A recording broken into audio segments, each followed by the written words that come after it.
The morning I found a fence blocking my road, I thought it was a prank. A tall, shiny gate stood where open land used to be, locked tight, with a fresh HOA sign bolted across it. They thought they could trap me on my own property. But they forgot one thing: that road was mine. There's a kind of silence that only country mornings can hold. So still that even the wind seems to wait for permission to move. That's what I loved most about my ranch. The dew glistened on the pasture grass, horses shifted lazily in the barn, and the air smelled of cedar and rain-soaked earth. Every day started with a slow rhythm. Feed the animals, check the fence line, and sip coffee while the sun melted over the ridges. Life wasn't perfect, but it was mine, earned one long day at a time. The dirt road that curved toward the highway was my only lifeline to the outside world. It wasn't fancy, just gravel and dust, but it was freedom. I could haul hay, pick up supplies, or drive my kids into town whenever we pleased. That road wasn't just a path.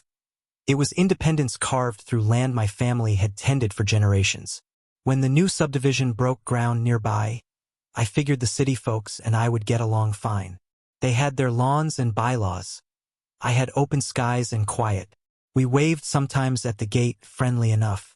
I never imagined that strip of gravel, the same one I'd built with my own tractor, would become a battlefield. Because peace never lasts long once paperwork starts creeping past the fence line.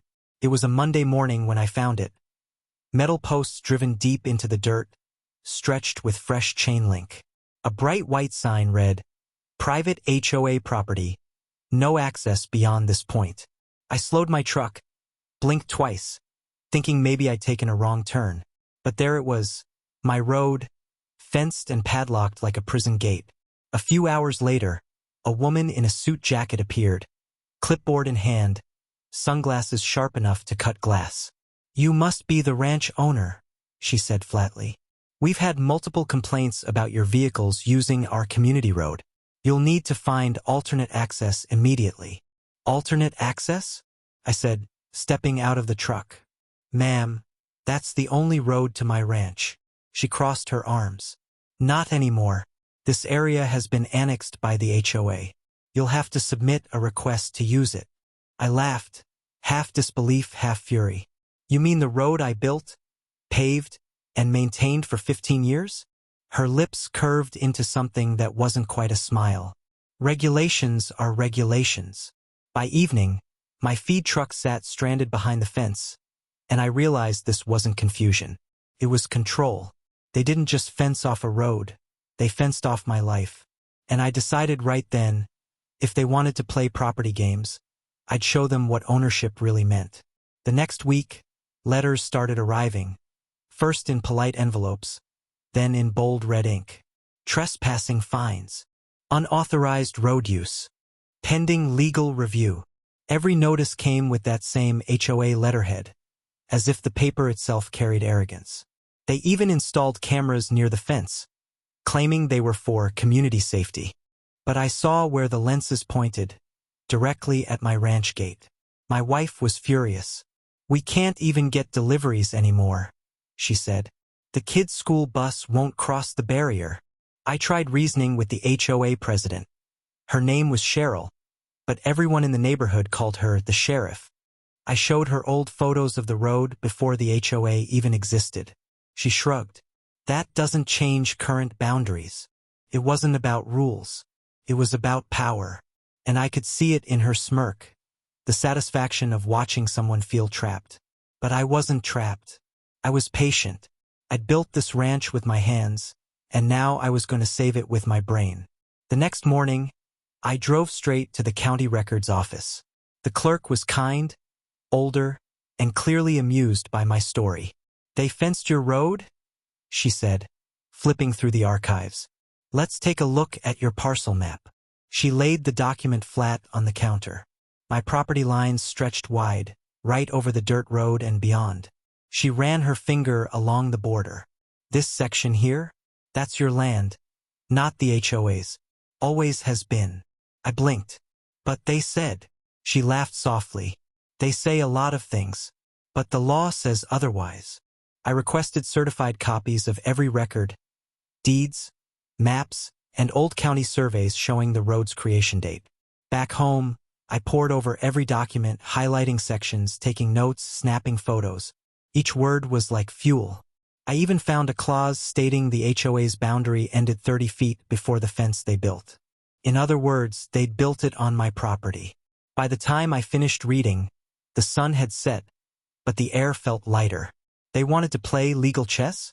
Fine. I'd learned every move. When I showed my wife the papers, she grinned. So what now? I leaned back in my chair and said, now we let them keep their fence. I'm just going to change what's behind it.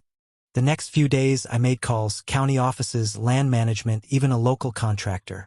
I registered a business, Lone Creek Access Road, LLC. Then I applied for a commercial toll permit, citing maintenance and private access upkeep. Every legal step was like building a quiet storm. My wife was skeptical. You're really building a toll gate? Not out of spite, I said. Out of principle. If they want to use my land, they'll pay for it. I designed a solar-powered gate, automatic arms, digital payment pad, even a small camera for verification. Then I waited. The HOA members thought they'd won. They bragged about securing community roads. Meanwhile, I was drafting an invoice they'd never forget. When the installation finished, I set up 2 signs. Private access road, authorized entry only. And beneath it, toll fee, $10 per vehicle per day. The best part? Their neighborhood had only one way out, to the main highway, through my stretch of road.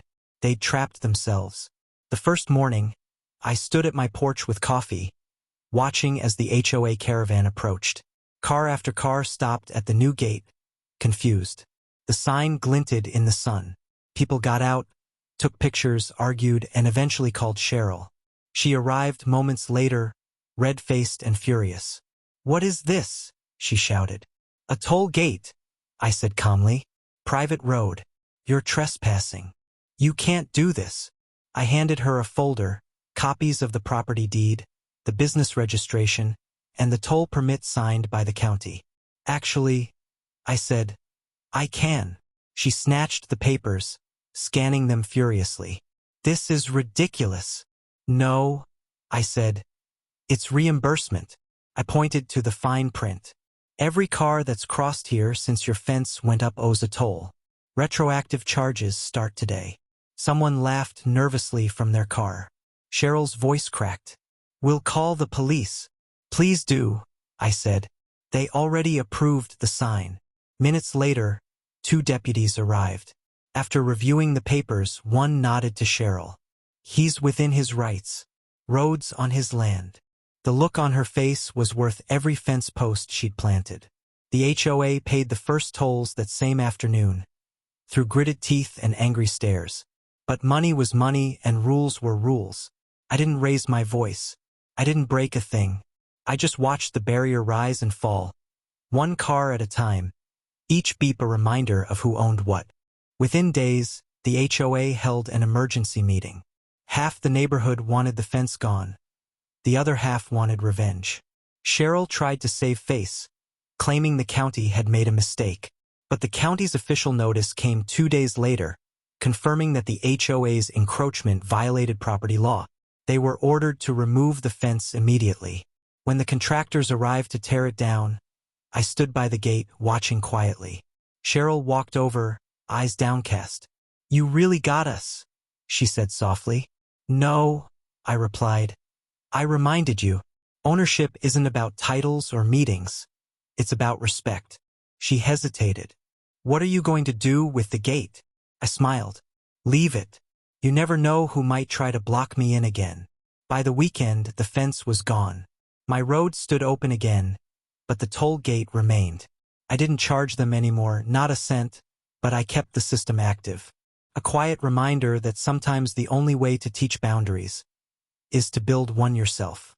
Life went back to normal or better than normal. Deliveries came through again. Neighbors waved instead of glaring, and the road felt like mine all over. Every once in a while, someone would stop and stare at the toll gate sign still standing tall by the road. They'd ask, "Why'd you keep it?" I'd smile and say, "Because it's not a wall, it's a memory." of what happens when people forget respect. The land was peaceful again. The fields glowed gold in the evening, the fences mended, the quiet restored. The HOA's power ended not with shouting or courtrooms, but with a little paperwork, patience, and poetic justice. Some people think power comes from noise, rules, or fine print. I've learned it comes from patience, and from knowing your rights before you raise your voice. They blocked my road to control me. I turned it into a lesson they'd never forget. Now every time I drive through that gate, I remember, don't fight fire with fire.